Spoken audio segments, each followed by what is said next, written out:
제4장. 그러므로 나의 사랑하고 사모하는 형제들, 나의 기쁨이요 면류가 아닌 사랑하는 자들아, 이와 같이 주 안에 서라. 내가 요디아를 권하고 순두개를 권하노니 주 안에서 같은 마음을 품으라. 또 참으로 나와 멍에를 같이 한 네게 구하노니 복음에 나와 함께 힘쓰던 저 여인들을 돕고 또한 글레멘드와 그 외 나의 동역자들을 도우라. 그 이름들이 생명책에 있느니라. 주 안에서 항상 기뻐하라. 내가 다시 말하노니 기뻐하라. 너희 관용을 모든 사람에게 알게 하라.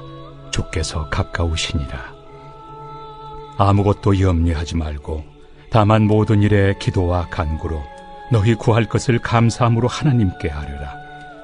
그리하면 모든 지각에 뛰어난 하나님의 평강이 그리스도 예수 안에서 너희 마음과 생각을 지키시리라.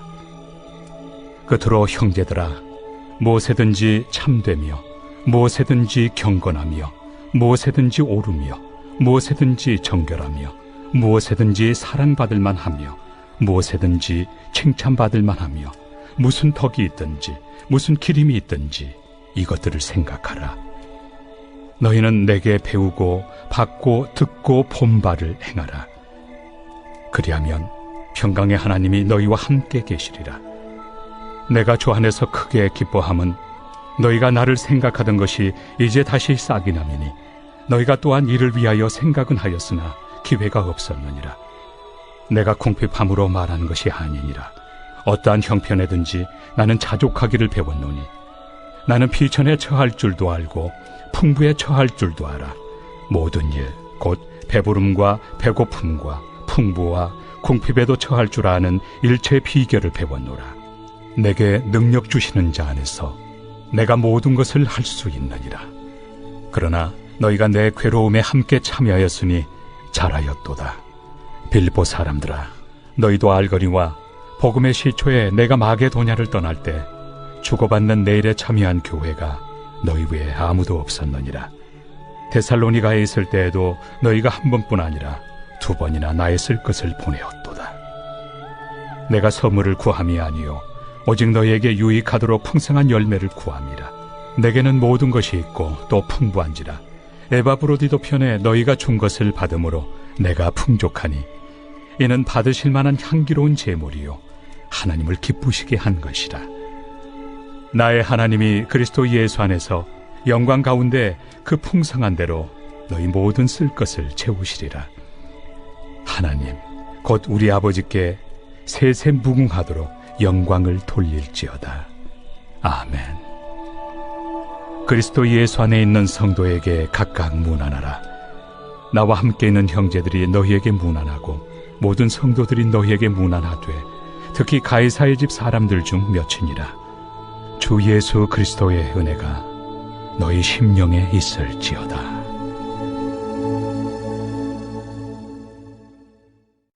유명한 화가들이 그린 그림들을 보다 보면 꼭 한 점씩 등장하는 작품이 있습니다. 자화상입니다. 유명한 화가일수록 자신의 모습을 그림에 이렇게 남겨놓는 일들을 하는 경우들을 종종 보는데 그 자화상을 들여다보면 화가가 어떠한 삶을 살아왔는지 또 지금 어떠한 상태에서 그림을 그리고 있는지를 엿볼 수 있습니다.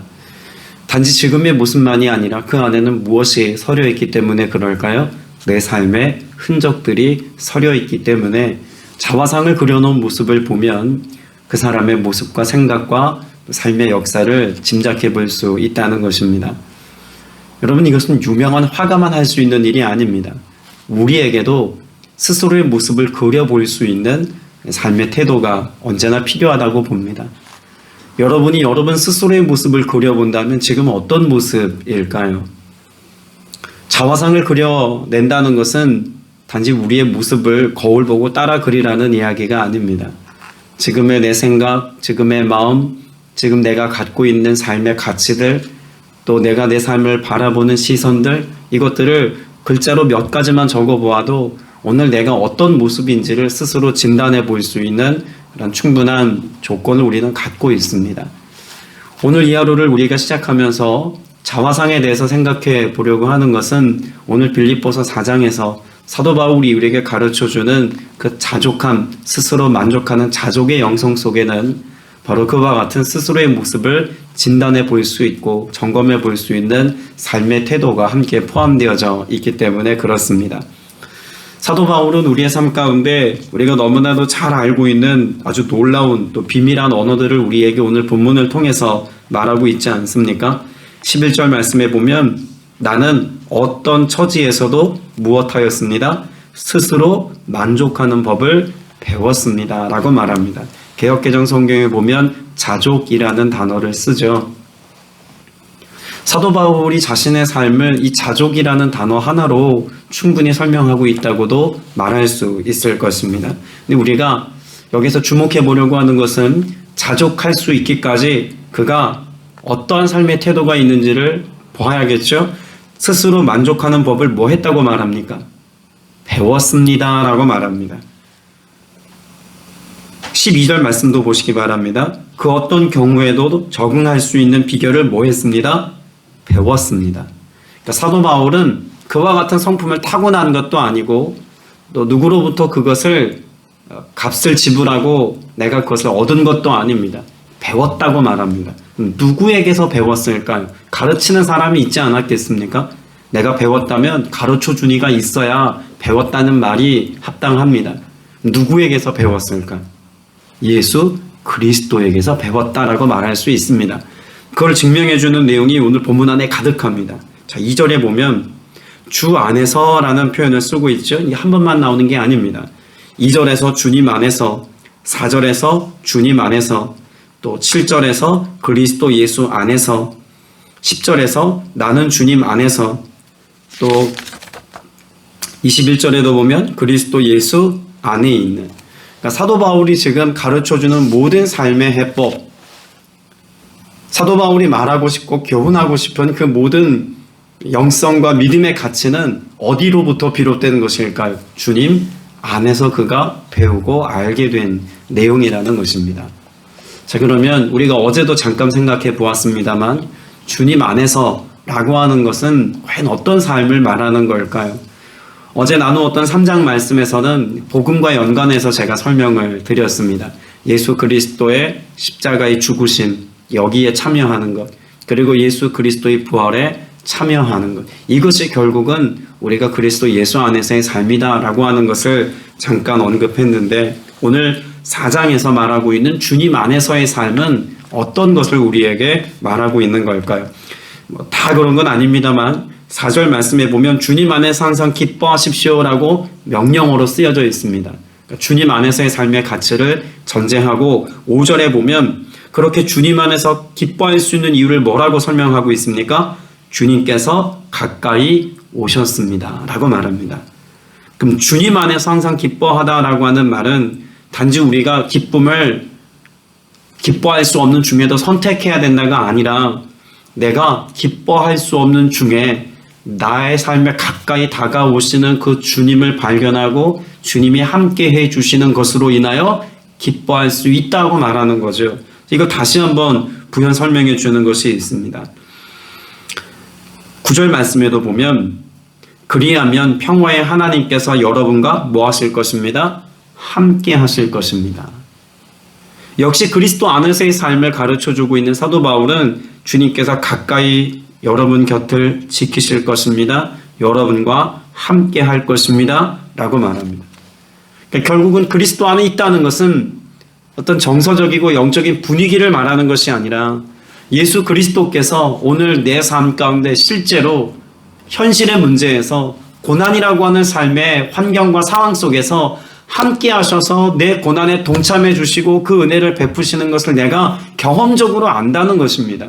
주님이 그렇게 일하시는 것을 내가 목격하고 내가 이것을 체험하여서 주님이 함께 계시기 때문에 이와 같은 상황들을 내가 넉넉히 감당할 수 있노라고 말하고 있죠.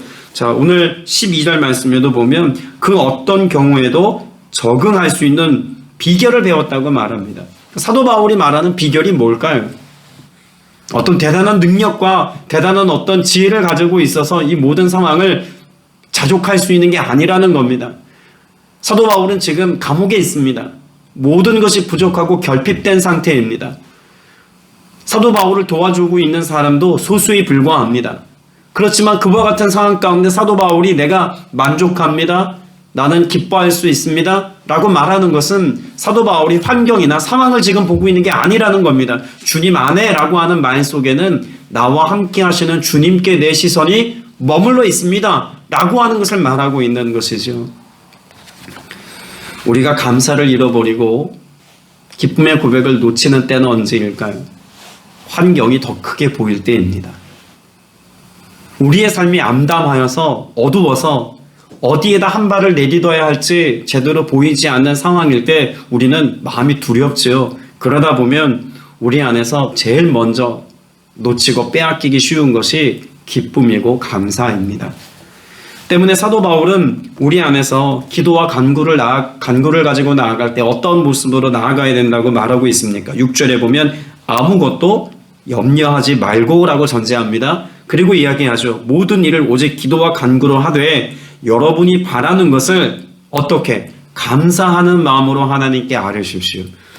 여러분, 여기 말하고 있는 하나님께 아뢰야 할 것들, 여러분 이 안에는 뭐가 전제되어 있습니까? 내가 염려함으로 아뢰는 건 아닙니까? 지금 근심된 일이 있고 염려가 있고 내 안에 불안함이 있고 내 힘으로 감당할 수 없는 그런 무능함이나 무지함 때문에 내가 어찌할 바를 모르고 있는데 이와 같은 상황 가운데 하나님께 기도하는 것, 여러분 그 기도하는 우리의 마음이 어떠해야 된다고 말하고 있습니까? 감사함으로 라고 말합니다. 그러면 문제가 해결되었기 때문에 감사함으로 기도하는 걸까요? 앞에서 나누었던 것처럼 주님 안에서라고 하는 것을 떠올려야 합니다. 현실의 문제는 암담하고 그래서 여전히 해결해야 될 일들이 산적해 있지만, 그래서 내가 하나님 앞에 지금 염려의 문제를 가지고 간구하고 있지만 내 시선을 어디에 두었기에 이 일을 해결하실 주님께 두었고 이것을 감당케 하실 주님께 내 시선을 두었고, 그래서 주님의 일하심을 내가 눈으로 목격하는 것처럼 주님이 함께 계셔서 역사하심을 내가 신뢰하기에 주님을 바라볼 수 있기 때문에 감사할 수 있다는 것입니다. 이것이 주 안에서 사도 바울이 경험했던 은혜의 삶이죠.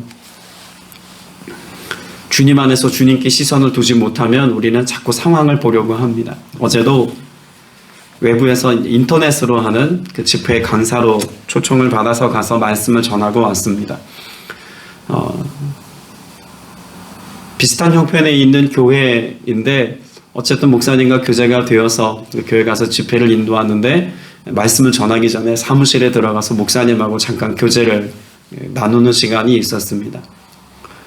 사무실에 들어갔는데요. 이 건물 자체가 천장이 좀 높은 그런 교회인데 사무실 안에, 목사님 사무실 안에 그 높은 천장까지 붙박이장으로 이 사무실 안에 벽이 꽉 이렇게 붙박이장을 너무 멋지게 짜놓은 거예요. 목사님들에게 가장 로망이라고 말할 수 있는 것 중에 하나가 그런 서재입니다. 책들을 잘 진열해 놓아서 섹션별로 마태복음, 마가복음 이렇게 쭉 해서 각 장별로 이렇게 책장이 쫙 짜져 있는 모습을 보는데요. 제 마음 가운데 어떤 마음이 제일 먼저 들었을까요? 부럽다. 너무 부러운 거예요. 그래서 물었더니 최근 등록한 어떤 성도님이 이 붙박이장을 하시는 지체인데 받은 바 은혜가 커서 그래서 사무실에 들어와 보더니 사무실에 그 장을 쫙 다 짜주셨다는 거예요. 하얀색 톤으로 이렇게 잘 짜여져 있는 정돈된 사무실을 보면서 마음 가운데 부럽다는 생각이 들자마자 마음 가운데 제 마음에 주님 앞에 참 부끄러웠습니다. 사실 주신 것들에 대한 감사나 기쁨의 고백이 있다면 그 마음에 부럽다는 마음이 있었을까요? 제가 가진 게 넉넉지 않아서 그 부러운 마음이 들었을까요? 제 사무실에도 제게 주어진 책들을 꽂아놓기에는 빈 공간이 있을 만큼 충분한 서재를 저도 갖고 있습니다. 그런데 뭐가 보인 걸까요?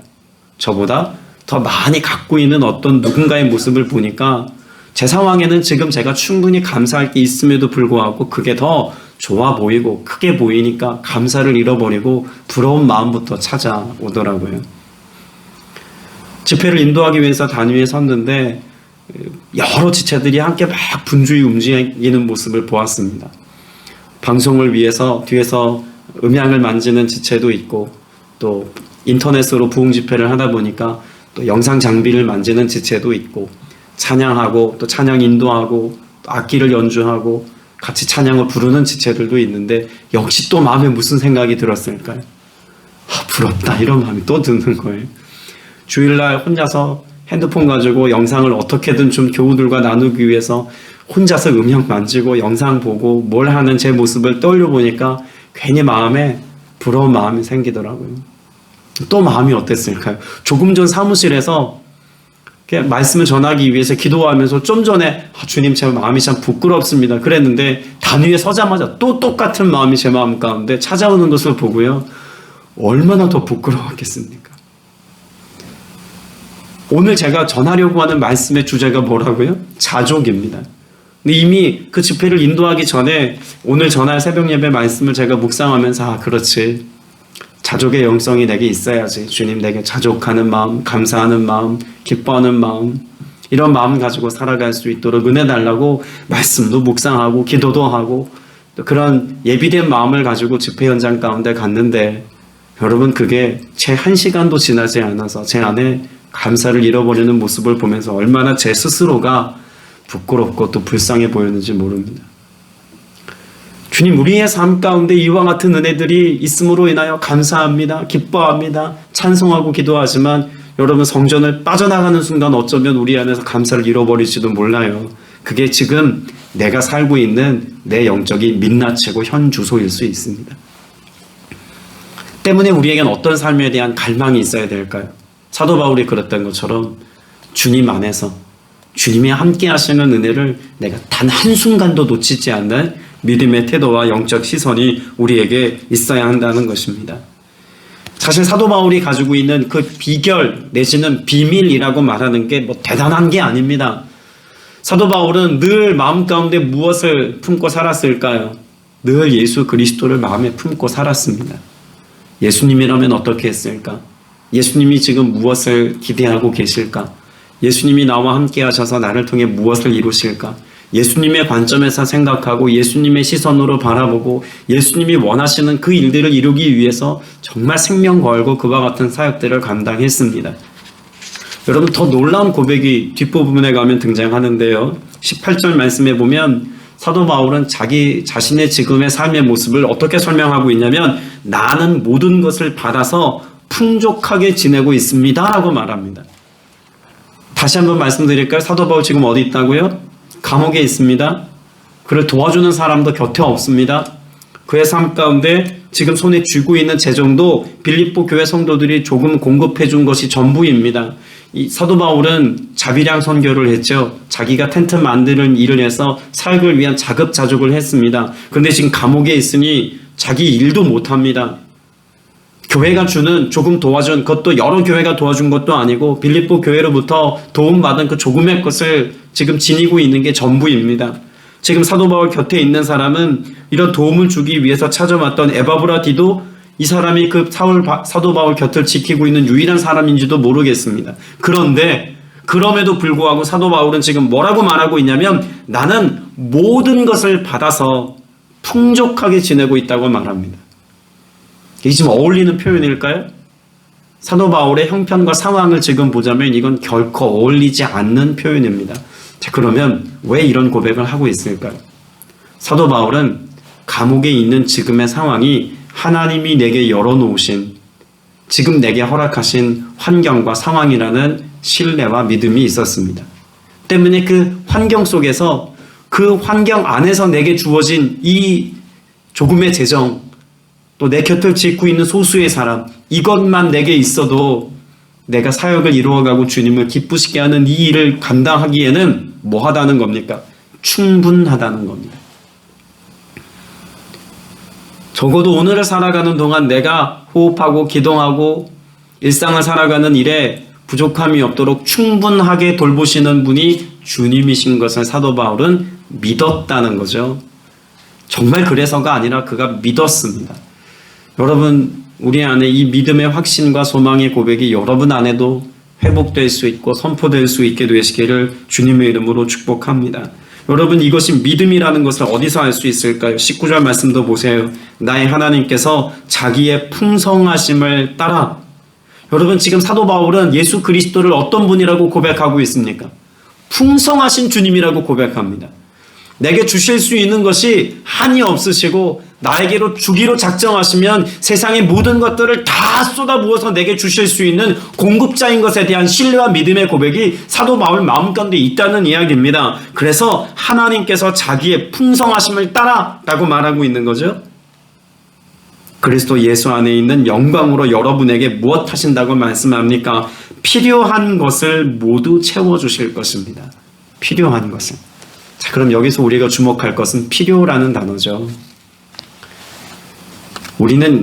우리가 살아가는 삶의 자리에서 필요한 것을 구할까요? 아니면 필요 이상의 것들을 구하는 삶을 살까요? 사실 우리의 삶의 모습을 보면 필요 이상의 것들을 소유하려고 하고 필요 이상의 것들을 구하여서 가지려고 합니다. 교회를 다녀도 예수를 오랫동안 믿었어도 사람의 마음 가운데 본성으로 자리하고 있는 것 중에 하나가 뭘까요? 욕심 아닙니까? 필요 이상의 것을 가지려고 하는 마음, 내가 손해보지 않으려고 하는 마음. 여러분, 이런 마음들이 있기 때문에 하나님하고 나하고의 관계가 깨어지는 것은 차지해 두고라도 내 주변에 있는 사람들을 아프게 합니다. 힘들게 하고 어렵게 합니다. 근데 그걸 그저 괜찮은 일로 치부하며 살아갈 뿐이죠. 우리 안에 있는 그 욕심이라고 하는 문제가 제거되고 해결되지 않으면 그리스도인으로서의 온전한 삶을 살 수 없습니다. 성경이 분명히 우리에게 말씀하고 있지 않습니까? 욕심은 무엇을 낳습니까? 죄를 낳습니다. 욕심의 명확한 결과물이 뭐냐면 죄입니다. 그러면 욕심이라고 하는 정서를 가지고 살아가는 이상 우리는 끊임없이 스스로 작정하든 작정하지 않든 어떤 삶의 내용물이 흘러나올 수밖에 없다는 걸까요? 죄성의 모습이 드러날 수밖에 없다는 겁니다. 여러분, 이것을 역으로 한번 생각해 보십시오. 예수 그리스도께서 오늘 우리의 삶 가운데 우리의 심령을 새롭게 하셨을 때 뭘 해결하셨다고 말씀하고 있습니까? 죄의 문제를 해결하셨다고 말씀하고 있지 않습니까? 여러분, 이걸 믿으십니까? 죄의 문제를 해결하셨다는 것은 우리 마음 가운데 있는 죄의 근원을 일으킬 수 있고 죄를 조장하는 어떤 문제도 해결하셨다는 걸까요? 욕심의 문제도 해결하셨다는 것입니다. 그런데 우리는 무엇을 안고 살까요? 여전히 욕심을 안고 살고 있는 우리의 삶의 모습을 어렵지 않게 발견합니다. 아이러니 아닙니까? 모순이죠.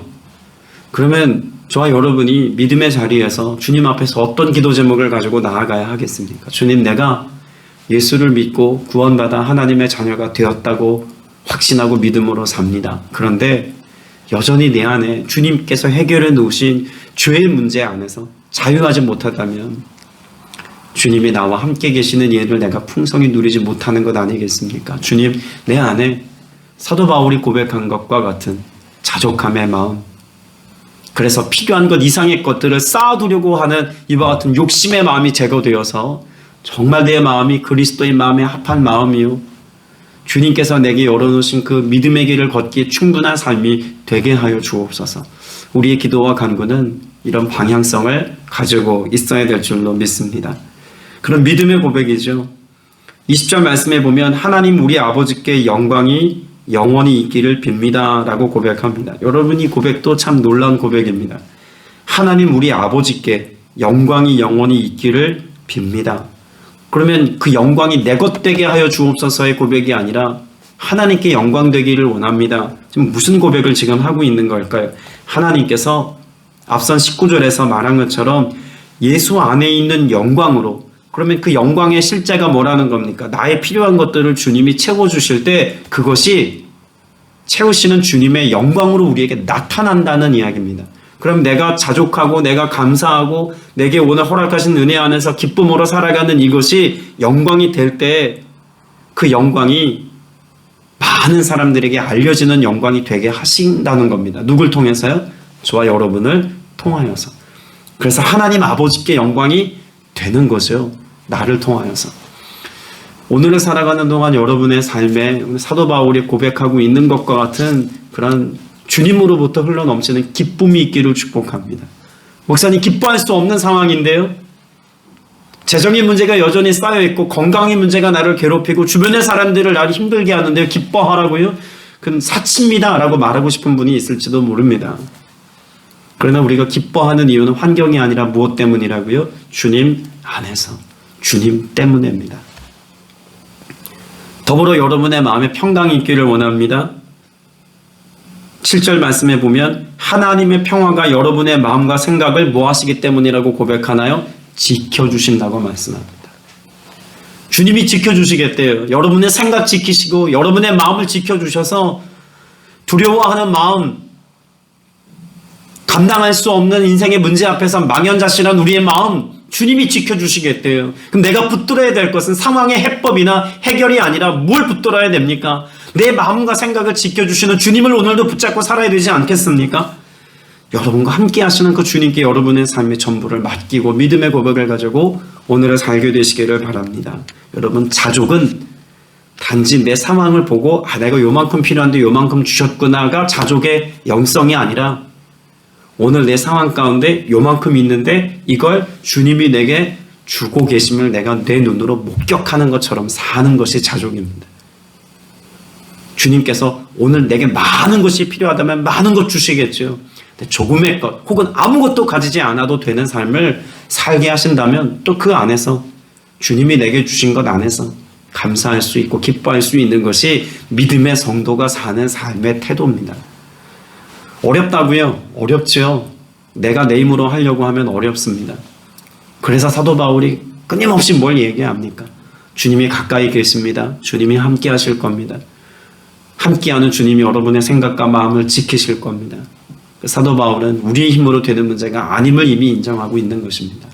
오늘 여러분의 생각과 마음을 지키셔서 평안케 하시고 자족케 하셔서 넉넉히 세상을 이기게 하시는 주님의 은혜를 여러분들이 경험하시되 주의 행하신 일들, 그 일들을 우리의 삶 속에서 늘 선포하고 간증할 수 있기까지 주의 일하심과 공급하심과 돌보심을 은혜로 맛보아하는 저와 여러분 다 되시기를 주님의 이름으로 축복합니다.